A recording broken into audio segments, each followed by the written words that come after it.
Welcome to the Becoming Superhuman podcast, where we interview extraordinary people to bring you the skills and strategies to overcome the impossible.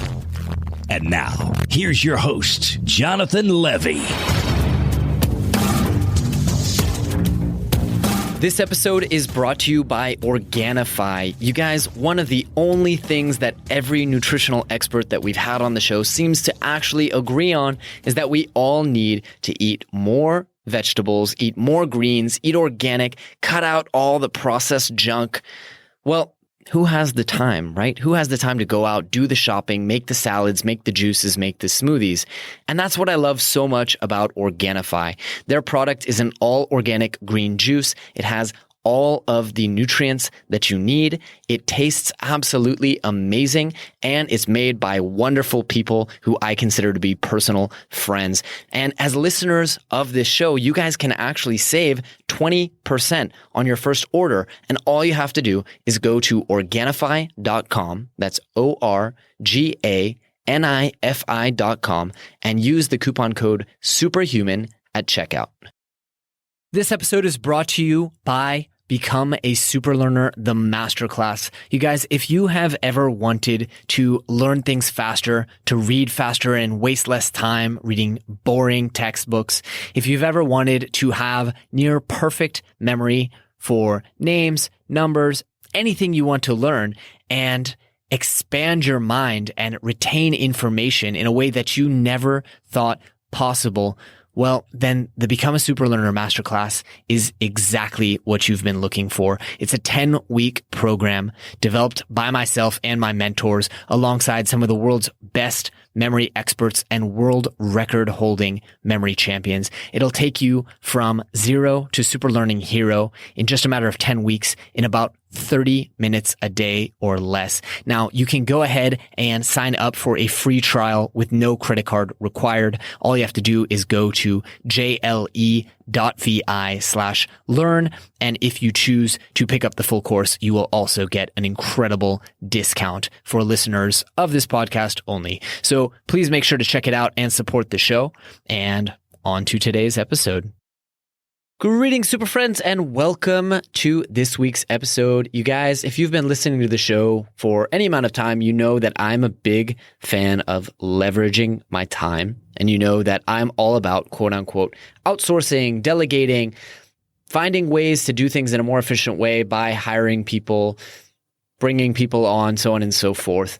And today I wanted to talk with someone who is an expert in that field. Specifically, his name is Mike Grogan, and he's a best-selling author, sought-after speaker, and an internationally recognized expert on habit creation, change management, and leadership development. Now, Mike is an Irish national who's traveled all over the world, spoken to over 100,000 people in the US, Europe, Africa, Asia, and the Middle East. And his online videos have reached over 15 million people. But we didn't even get into a lot of that stuff because what Mike does today is he actually lives in the Philippines, where he is the co-founder of the Rise of the Pinoy, which is an advocacy group with a mission of empowering Filipinos to create a first world Philippines. And he also is involved in helping a lot of individuals and international organizations work with and really harness the incredible amount of intellect and ambition that there is in the Philippines. Now, you guys probably know, if you've ever reached out to our customer service or watched our videos, that more than half of our team, basically half of our team, is all based in the Philippines, working full-time to deliver you guys great content and also answer all your emails and customer service. So this is something that I'm really passionate about, something that I feel was one of the best decisions I made in my business, not just from a cost perspective, but also from a quality of service, quality of product perspective.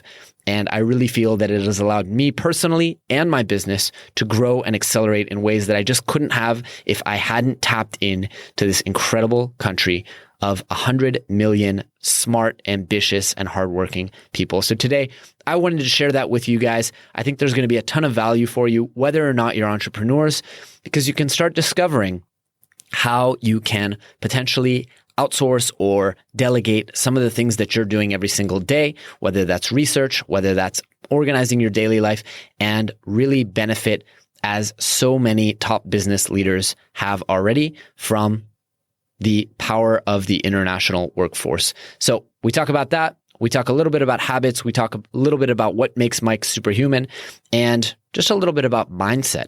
So I think you guys are really going to enjoy this episode. And without any further ado, let's get into it with Mr. Mike Grogan.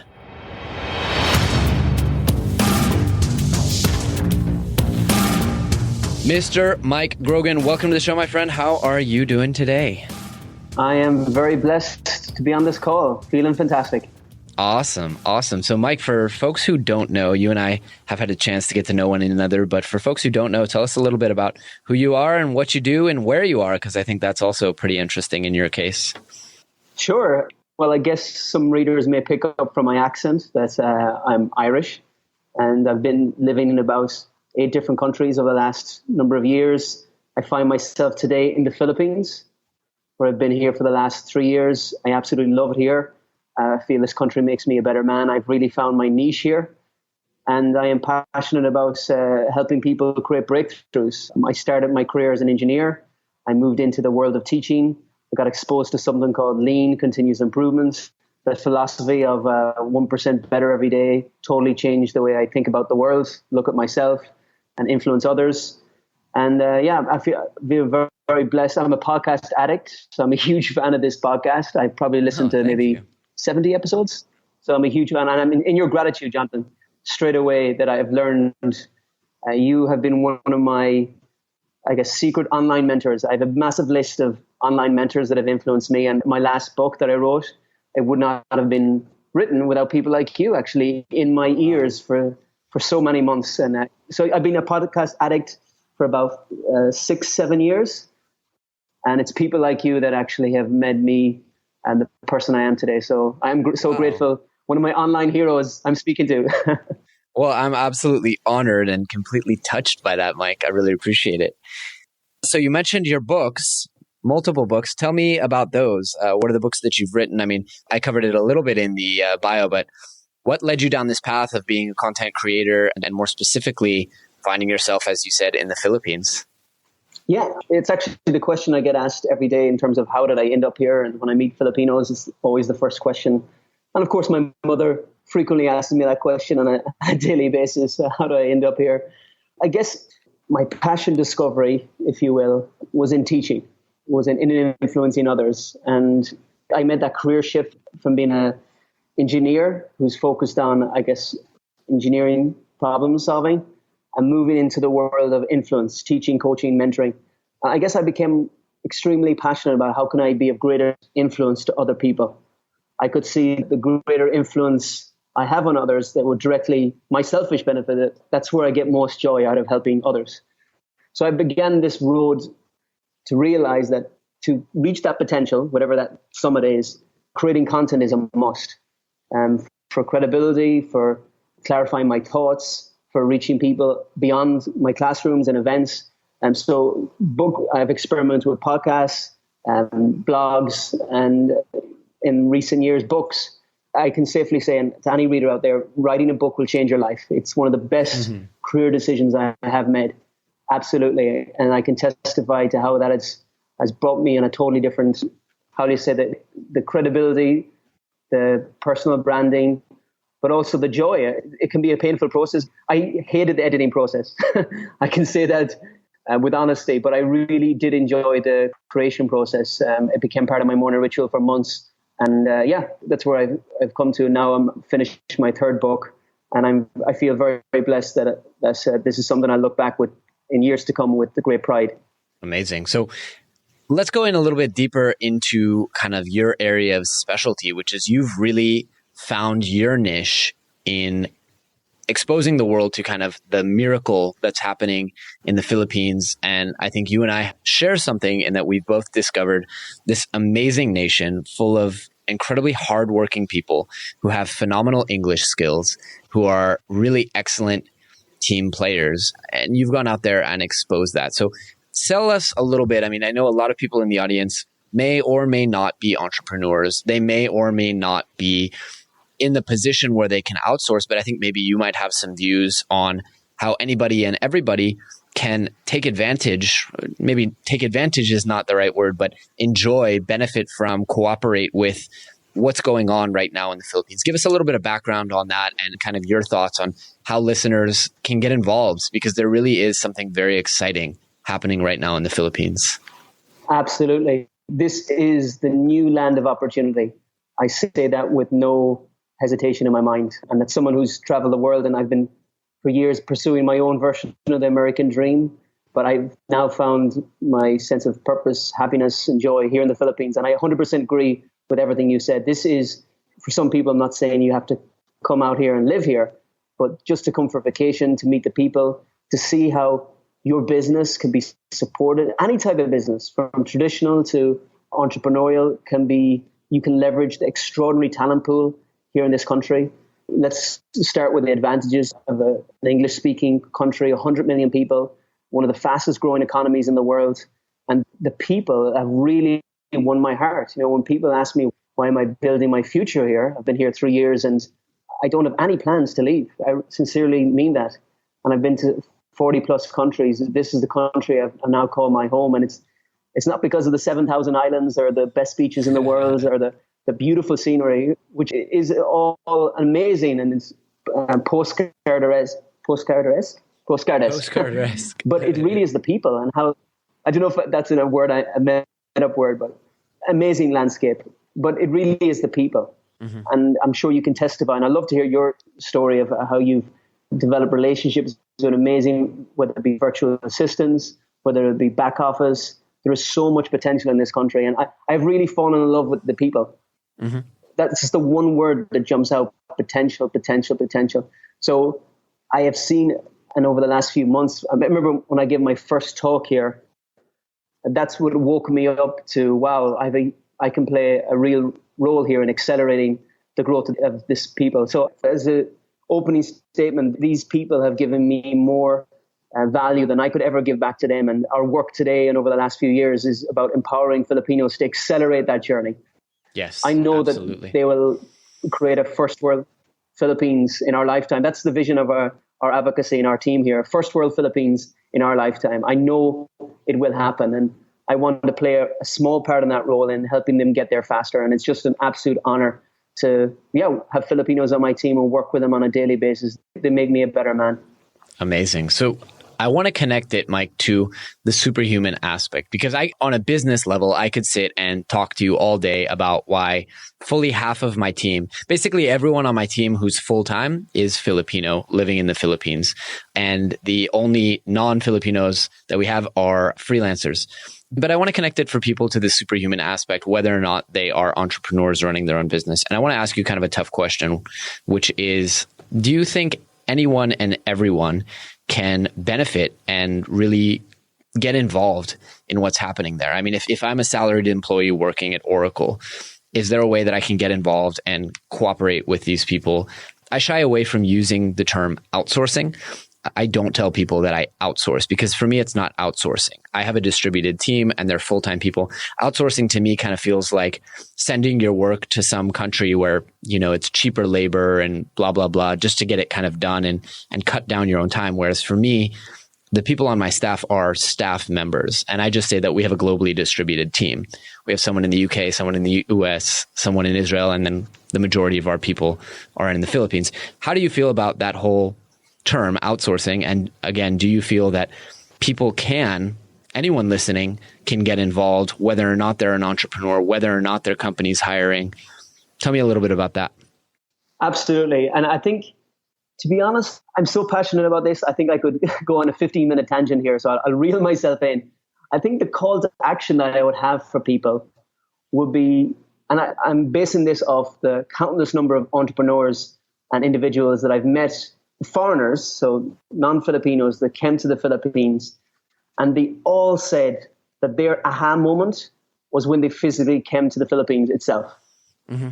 So let's say they've done business, or let's use the common term, outsource. They did outsourcing here for a number of years, or they had VAs, or they did freelancing. If they're an artist or let's say a writer, they got their editing done here at, let's say, a quarter of the price of an American base, the same service, right, same level of quality. these outrageous savings, but it was the big aha moment came when they physically came here. And I guess they empathize a lot more with the people. And I guess the number one thing is, of course, there's frustrations with working with people where you've never met them before. So there is frustrations, and there's certain, values that Westerners are still confused by. But it's when they came here and did a day in the life of the people where I think empathy, that great superhuman power, finally started to understand more how best to work with their Filipino staff and Filipino partners. Mm-hmm. So I would absolutely say yes, there's so much human potential partnerships to be created.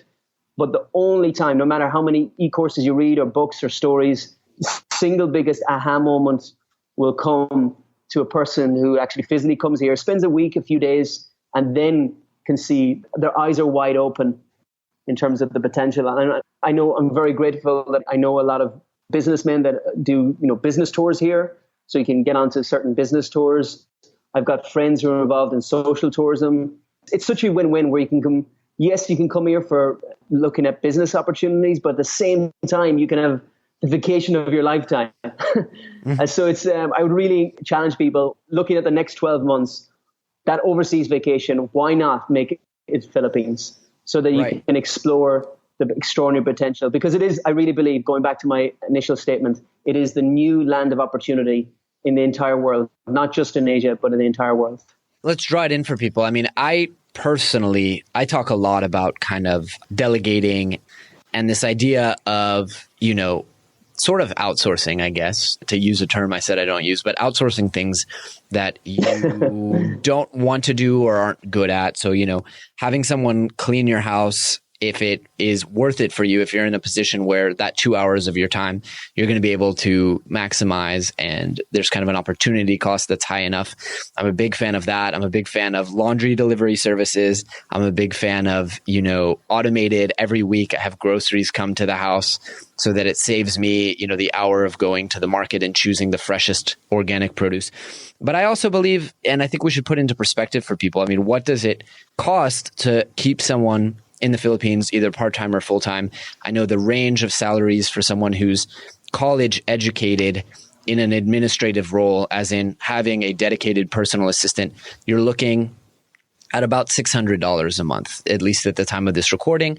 For someone who is college educated with a couple years of experience, obviously you'll want to add in health insurance. You'll want to give promotions over time. You'll want to pay that 13th month Christmas bonus.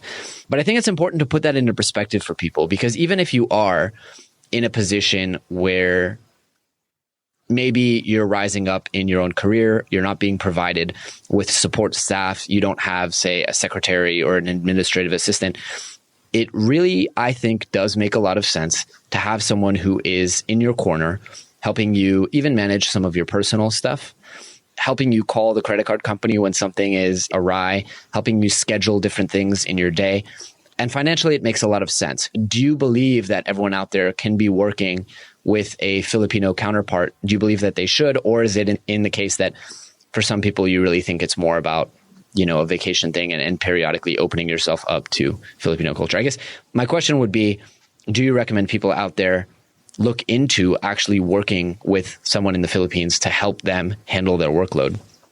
Absolutely. I believe that there is the potential there. I think the warning I would have for people is, and I guess it's my empathy and love for the Filipino people, that I would really want any person in the West, especially America, Europe, Australia, et cetera, they look into this as a long term. This is not an exploitation. The people in the world that make me really angry are those that exploit. And you hear the stories. The stories are in their minority, but this is a beautiful race of people. They have a sad history, just like a lot of countries have a difficult past, including my own. I'm sure our listeners can empathize with everyone's country. Is a nation that has been colonized, exploited in many ways. Today, they're still exploited in many different ways. So I would encourage that if you do decide to do business or pleasure in the Philippines, be in it for the long term.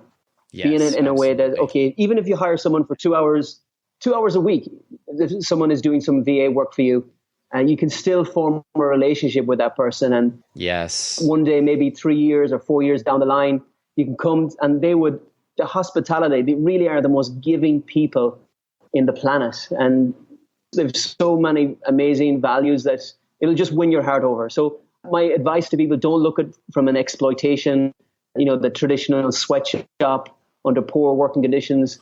No, look at it from the perspective of, let's invest long term, and let's me play a role in growing this person to their potential as well. The more they grow, the more value they can offer to you. It's a massive win-win. Agreed. And I think that's one thing. I mean, in the past, when I was a lot younger in my previous company, I was very much turned off from working with, overseas labor. I worked with some folks in Delhi, had a really bad experience. Worked with some folks in Ukraine, had a good experience until they disappeared off the map. And what really struck me already from the interviewing process, and I also read Chris Ducker's book, Virtual Freedom, which is a lot about working within Filipino culture and starting to understand it. What really struck me is the relationship comes first and foremost. I mean, my staff and I are like family. Yep. I know their kids. I know what's going on in their lives. I know, when their mom is sick, I'm there. I know when someone in their extended family is in the hospital. And it really comes down to, and I think it's important that you urge this as you did, it comes down to stability. Because of what's going on in the Philippines now and what's also gone on, it is so important to find long-term stable work. And so I guess we should caution anyone who is working with these folks that unless it's someone who's specifically already set themselves up as a freelancer and likes doing, gigs for a week at a time, which there are a lot of folks out there in the Philippines starting to do this, but the majority of folks are really looking for long-term, stable relationship building employment. And I think that's also one of the benefits and boons because, I'm in a country, Israel, where everyone at the end of the day wants to be an entrepreneur. And it's very common for you to hire someone very smart, similar to where I'm originally from, Silicon Valley. You hire someone very, very smart. They get inspired on the job and they take off. And that's happened to me in this existing business as well, where I'll hire someone to do marketing and branding and social media. And they get inspired and they take off and they want to take on the risk. Whereas the difference that I've seen in working with Filipino staff members is they really prioritize the relationship and also the stability. Yeah. And there isn't that kind of risk-taking behavior, which I think plays out in a lot of really great ways when you're managing a business and you want to be able to trust people, not to take risks with your customers, your money, things like that. But again, I want to bring it home that it makes a lot of sense for anyone and everyone. If you're a super busy guy, or even if you're trying to manage a household and you need someone for a few hours a week to help out, to coordinate things, to organize things, to schedule your kids, play dates and stuff like that, it actually makes a lot of sense. And these are folks who really care about the work that they're doing. I want to ask you a tougher question, which is, you've obviously spoken to tens of thousands of people. You've worked with tens of thousands of people. What are some of the most interesting and innovative ways that you see people collaborating? I mean, what are people hiring in the Philippines to do? What are people you meet in the Philippines doing that you're like, wow, that's a really clever way to make use of telecommunications and take advantage of these skills? So are you talking about Filipinos working together, or? Either or, but I do think for the listeners of the show, I think it's interesting to start getting their minds around this idea of like, well, what kind of work could I send to the Philippines? How could I support what's going on there? And so if there are any kind of ideas or instances that stand out where you're like, wow, this is really cool. This person has hired someone here and they're doing something that I wouldn't have considered. Wow, I've met so many. About 2 weeks ago, I did a talk to 1,000 accountants. And part of it's called the Outsourcing Accountants. And it was quite interesting. All of their, I think 90+% of their clients are in Australia. And essentially the business owner realized that, wow, if we can upskill Filipino accountants to study and master Australian accountancy, that he set up an entire business model that is the local competition, if you will, in Australia just cannot compare in terms of cost and quality. So that was a massive growing business where he's at, I think, over 1,000 employees. And now in the next 5 years, he's going to hit 5,000. And eventually in the next 10 years, over 10,000 employees. And the beauty of it, and why I'm such a huge fan of entrepreneurs that come here and create those type of opportunities is one of the things that absolutely breaks my heart in this country is false beliefs. That I meet, and I'm sure you've met so many Filipinos that are more talented than me, extraordinarily gifted, whether it be singers or skilled graphic artists, whatever the talent skill, amazingly talented, yet they have a false belief that because I'm a foreigner, that I'm better than them, or that they could never be as good as, they could never reach a certain level of excellence. And that totally breaks my heart. And the biggest evidence of this is the false belief that a lot of Filipinos are under, that you can't become successful in the Philippines. And that's one of the reasons why there's 11 million, imagine that, almost 10% of your population that are out of your country, not because of choice. This is a key thing. I encourage people to travel the world. It's one of the best educations I got, but most folks are not, these overseas Filipinos are not in these countries by choice. They're there because they truly believe that there is no hope, no economic opportunities at home. And that breaks my heart because of the damage that causes so many families, having family members spread around the world under a false belief that they can't make it in their own country. So when I see foreigners come in here with setting up these businesses, it's so beautiful because these accountants, and 70% of them are ladies, majority single moms.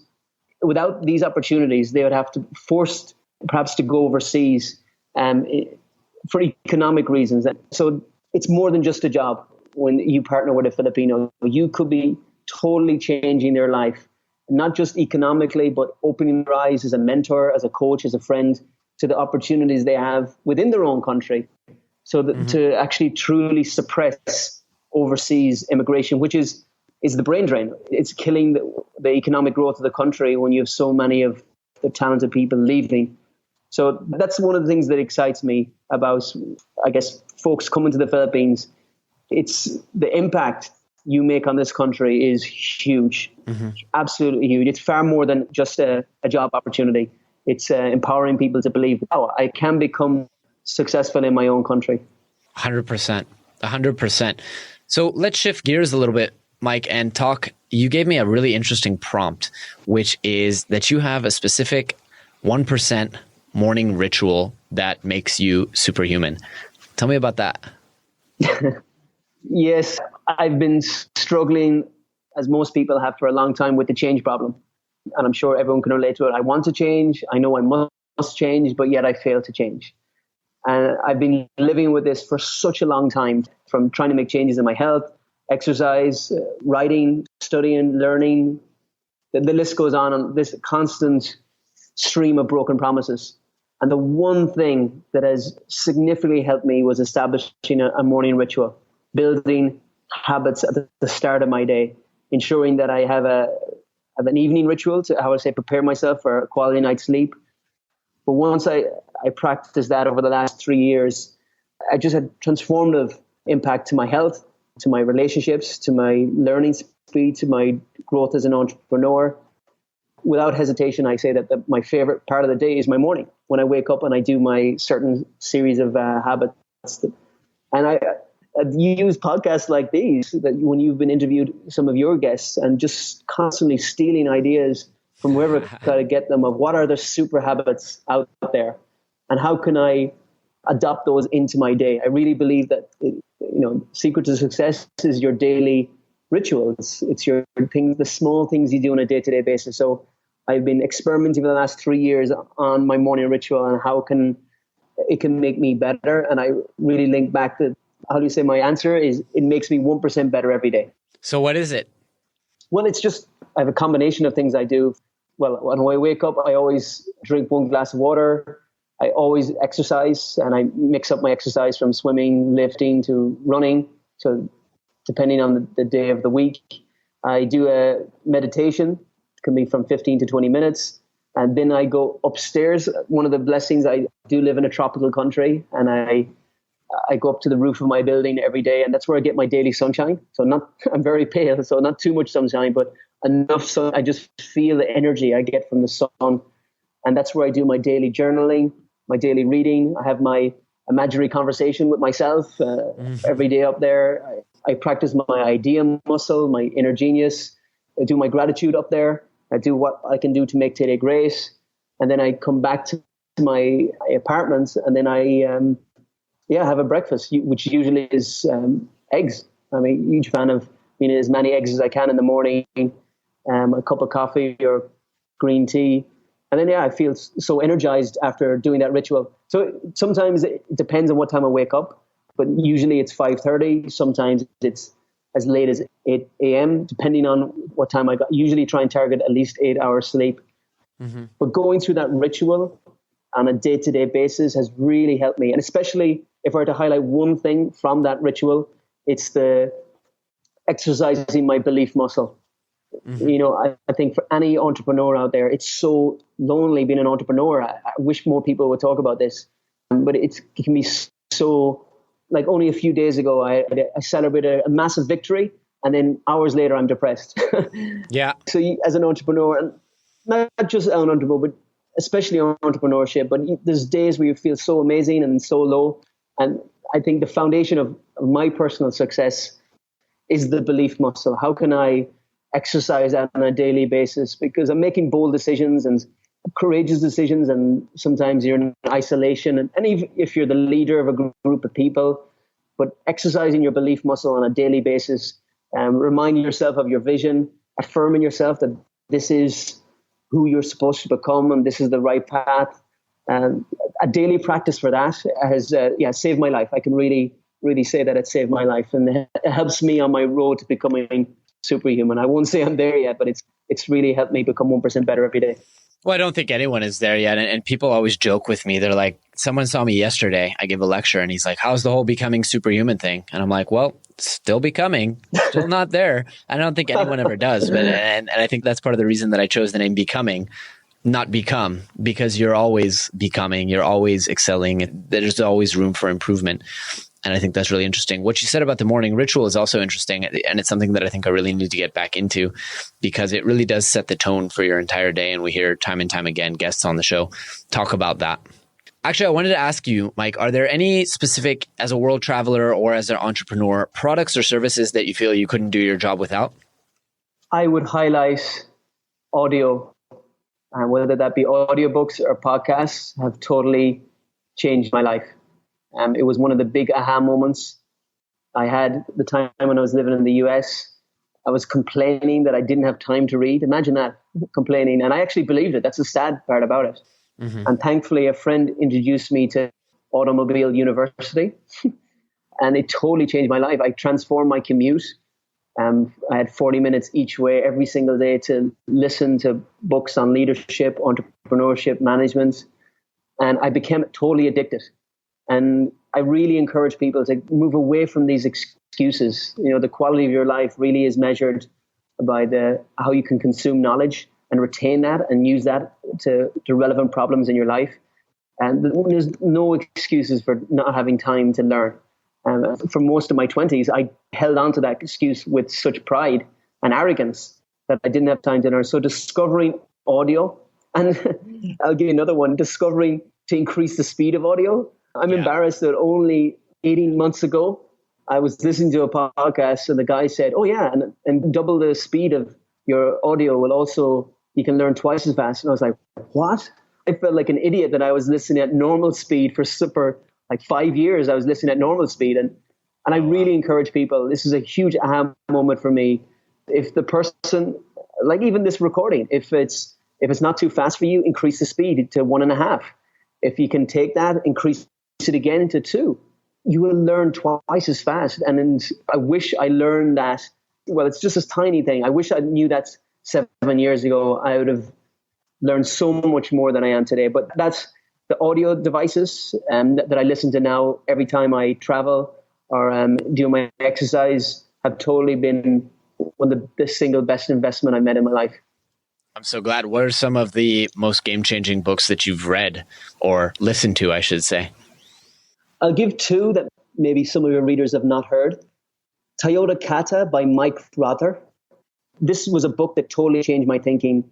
I'm a huge buff of, how you say it, the lean movement, whether it be the lean startup or lean manufacturing, lean healthcare. spent 2 years in Africa with a hospital trying to, successfully coaching and implementing lean thinking there. But of all the books on continuous improvement that I read, and all the books, especially on the Toyota company, this was the most game-changing, because it really broke down the secret of Toyota's success into 2 habits: how they improve on a daily basis and how they coach improvement on a daily basis. And that was a huge aha moment for me. The science of habits was really the key to this company's success, and many other companies that were successful in modeling that continuous improvement philosophy into their culture, their company's DNA. So that's one book from a business perspective, Toyota Kata. And then from an influence perspective, a leadership perspective, I'm going to give another outlier that many may not have heard of, but Time to Think by Nancy Klein. And this book, Time to Think, it forever has changed every conversation I have with someone I care about. And what I mean by that is, breaks down the components of a listening environment and how to be of greater influence to the people you're trying to help. And like one of the mistakes that I constantly make, and maybe I'm making it right now, is the more I talk, the less people learn. And either as a friend or as a professional, when I was trying to help someone solve a problem, the old me was just doing all the talking. I felt that somehow I had to impress them with how wise I was, or smart I was, by giving them advice, where I realized, I got it so wrong. And this book really showed me how wrong I was in helping other people think better. So it really goes back to, the quality of your life is determined by the quality of your thinking. And if you have someone that you're trying to help, there is a science to helping them think better. And I love this book for kind of revealing that science to me. And I really do apply this thinking in almost every conversation I've had since. So Time to Think by Nancy Klein, the game changing for me. So Michael, I want to be respectful of your time. You had mentioned that you have an interesting surprise / gift for the audience. Let me give you an opportunity to talk about that for a second. Yeah, sure. Well, thank you, listener, for making it all the way to the end of the podcast. I greatly appreciate it. I wrote my 3rd book, and I want you to have it for free. I really believe the secret to living is giving. And I know that the type of people that I want to read this book are listeners of the show. That's why I'm so grateful that, Jonathan, you allowed me to come on the show, because I know the type of people that listen to this are high achievers. They want more from life. They know that the good life is the enemy of the great life that they were born to achieve. So I want to give you my 3rd book that I spent 7 months putting together, and I really want you to have it. It's called Unlocking the Habit Code. So it's all my philosophies, or how do you say, practices and experiments on habit creation, on rituals that I've learned over the years. And really my belief that the change is not difficult. That's an excuse that the masses have signed up to, that we in our moments of weaknesses nod our heads and agree to. And it's not true. Change can be made easy if you use the right approach, if you use the right methodology, if you use Jonathan's methodology of learning, of becoming an accelerated learner. There's so much false beliefs out there. So I want to give you the book for free, and we can make a little promo for the first 30 days from the release of this podcast. The link will be live. So please go to the website. It's unlockingthehabitcode.com/superhuman. So that's unlockingthehabitcode.com/superhuman. And if you go to that link, just give your email address and I will give you that book for free. I would love your feedback on how the book helped you. I poured my heart and soul into that for the last 7 months. And I want people who follow this podcast who want more from life, that want to get to the next level. Their opinion really matters to me. So I'd be honored to gift that to listeners of the show. Amazing. Thank you so much, Mike. That's really, really generous and we really appreciate it.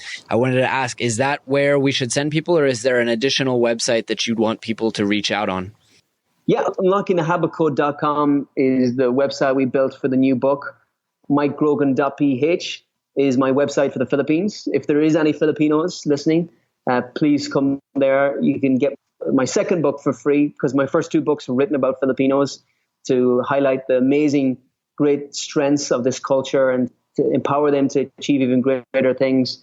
So I love and of course, you can reach out to us on Facebook. We're doing some amazing work. We make some multiple videos there that's really targeting Filipinos to break through to the next level. Awesome. So Mike, I really, really appreciate you coming on the show. Before you leave, I want to ask the same question that we ask at the end of every episode, which is if people really just remember one thing and take that lesson with them for the rest of their lives, what would you hope for that to be? The secret to your success is found in what you do every day.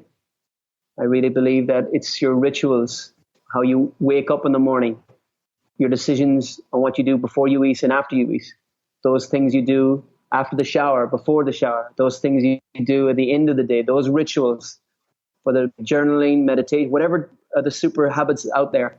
But it's those things that define your success. And I really believe in the philosophy of 1% better. It changed my life. It transformed my relationships with so many people that I deeply care about. It really is 1% better every day. And it is your rituals that define how people remember you when you're gone. Incredible. Mike, I want to thank you again for coming on to the show. Really been a pleasure just to chat with you, rap with you, and I do hope we keep in touch. Awesome. Thank you so much, Jonathan, for the gift you are to the world. I would love to be your model student in the Philippines. I am going to take on the challenge of becoming a super learner, accelerated learner. And I hope in a few months' time I can give you feedback on the success that has been created in my life from following the methodologies that you outline in your book and your course. So thank you for the gift you are to the world. Thank you so much. Mike, I really appreciate it. So let's talk soon. Cheers, mate. God bless. Thank you. All right, super friends, that is all we have for you today. But I hope you guys really enjoyed the show, and I hope you learned a ton of actionable information, tips, advice that will help you go out there and overcome the impossible. If you've enjoyed the show, please take a moment to leave us a review on iTunes or Stitcher, or drop us a quick little note on the Twitter machine at GoSuperHuman. Also, if you have any ideas for anyone out there who you would love to see on the show, we always love to hear your recommendations. You can submit on our website, or you can just drop us an email and let us know. That's all for today, guys. Thanks for tuning in. Thanks for tuning in to the Becoming Superhuman podcast. For more great skills and strategies, or for links to any of the resources mentioned in this episode, visit www.becomingasuperhuman.com/podcast. We'll see you next time.